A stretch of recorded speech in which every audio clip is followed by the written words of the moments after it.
I guess hand waving works. You mentioned that you were very shy throughout your entire life, but seems to me that you're extremely good at public speaking.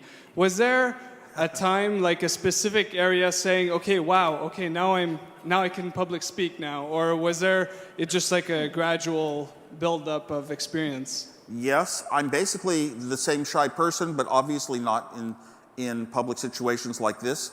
And cognitive development, your mind kind of learns a little principle and learns another principle after that, and you work on other things.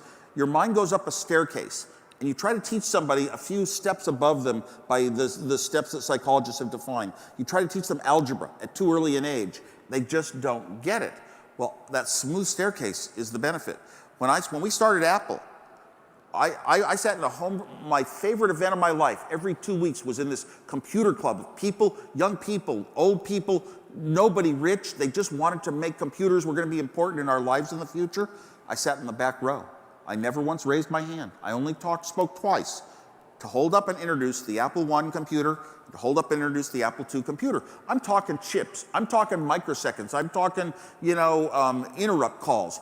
I'm talking all this geeky stuff. Then I started going to clubs. We started this company, it became successful. We came from a computer club. I felt so strongly towards these computer clubs. I would go and speak to them anywhere they were in the world. I would just fly at my own expense and tell them how important they were and how the stories of Apple had come out of a club. And I got to talk, and the clubs got more sophisticated by a little.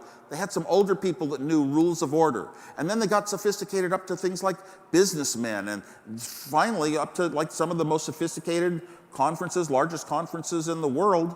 And I got to go up a smooth staircase of getting more and more familiar with, how to tell interesting stories. You've done lots of that today, and I know this audience wants to join me in thanking you for coming to Toronto and coming to our conference and sharing your thoughts. Thank you, Steve Wozniak.